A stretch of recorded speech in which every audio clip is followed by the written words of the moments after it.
Hi friends, అందరికీ నమస్కారం. పశ్చిమ బెంగాల్లో తీసుకున్న లంచాలు ప్రజలకు వెనక్కి తిరిగి ఇచ్చేస్తున్నారని మనం ఒక వీడియోలో మాట్లాడుకున్నాం. ఇవ్వకపోతే ప్రజలు ఆ నాయకుల మీద దాడి చేసి వసూలు చేసుకుంటున్నారు, అది కూడా మాట్లాడుకున్నాం. ఇంకాస్త ముందుకు వెళ్ళి ప్రజల్లో ఆగ్రహం పెళ్ళుబుకి ఈ నేతల్ని కొట్టడం, తిట్టడం, లేదంటే గుండు గీయించి గాడిద మీద ఊరేగించి చెప్పులు దండ వేయటం, తాళ్లతో లాక్కొని వెళ్ళిపోవడం చేస్తున్నారు. ఇదంతా మనం చూసింది. అయితే ఈ షాకు, ఈ కాక ఏదైతే ఉందో అది మహిళా నేతలకు కూడా తగిలింది. మహిళా నేతలను కూడా ప్రజలు ఇలానే చేస్తారు. కొద్దిగా నాకు ఇబ్బందిగా అనిపించింది మహిళా నేతల్ని చేయడం కరెక్టేనా ఇలా అని. కానీ మళ్ళీ రియలైజ్ అయ్యా నేను, మహిళా నేతలు అయితే డబ్బులు వసూలు చేయలేదా ప్రజల దగ్గర? ప్రజల రక్తాన్ని పిండి పిప్పి చేయలేదా? అరే, చిన్న రేకుల షెడ్ వేసుకోవాలన్నా కానీ, లేదా ఇంటికి ప్రహరీ గోడ కట్టుకోవాలన్నా కానీ స్థానికంగా ఉండే టీఎంసీ నేతలకు డబ్బులు ఇవ్వాలా? వాళ్ళు చెప్పిన దగ్గరే సిమెంట్లు కొనాలా, ఇసుక కొనాలా, కంకర కొనాలా?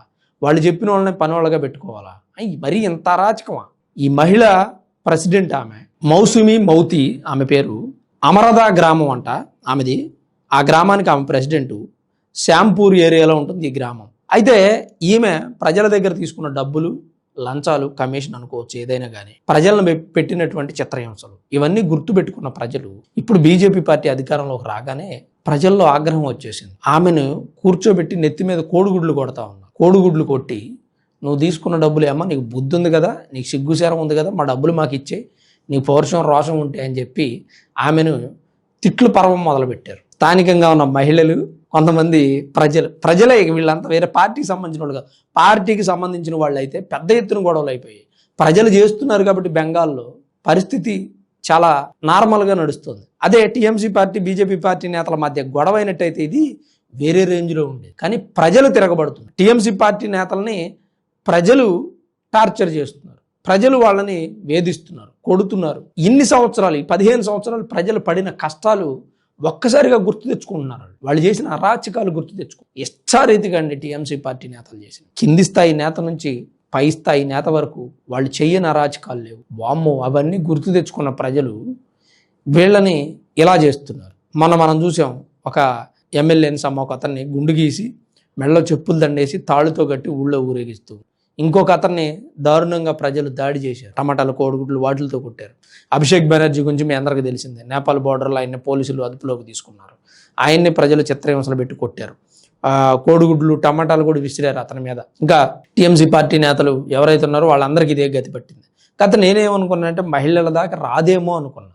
మహిళలు ఒకవేళ ఉన్నా, మహిళా నేతలు ఉన్నా ఇంత చేయలేదేమో అనుకున్నా. కానీ మహిళా నేతలు కూడా అవినీతికి, అరాచకాలకి పాల్పడ్డారండి. అందుకే ప్రజలు ఇలా బుద్ధి చెప్పు. ఎప్పుడైనా సరే, ఏ నేత అయినా సరే, ప్రజలు గెలిపించినప్పుడు ప్రజలకు జవాబుదారీగా ఉండాలి. అది వదిలేసి ప్రజలను బానిసలుగా చేసి నిరంకుశత్వ పాలన కొనసాగిద్దాం. ప్రజలు మనం చెప్పినట్టు వినాలి. నాకు అధికారం ఉంది కదా అనుకుంటే అధికారం శాశ్వతం కాదండి. ఇవాళ ఉంటుంది, రేపొద్దున పోద్ది. తామరాకు మీద నీటి బొట్టు లాంటిది అధికారం. ఇవాళ ఉంటుంది, రేపొద్దున పోద్ది. ఇప్పుడు అధికారం లేనటువంటి రాజకీయ నాయకులకి గౌరవం ఉండదు, ఆ విషయం అందరికీ తెలిసింది. కానీ అధికారం కోసం అరాచకాలు చేస్తే, రాజకీయ నాయకుడిగా లేకపోయినా పర్లేదు కానీ, అధికారం లేకపోయినా పర్లేదు కానీ, ప్రజలు కొడితే అసలు పరువు ఉంటుందండి.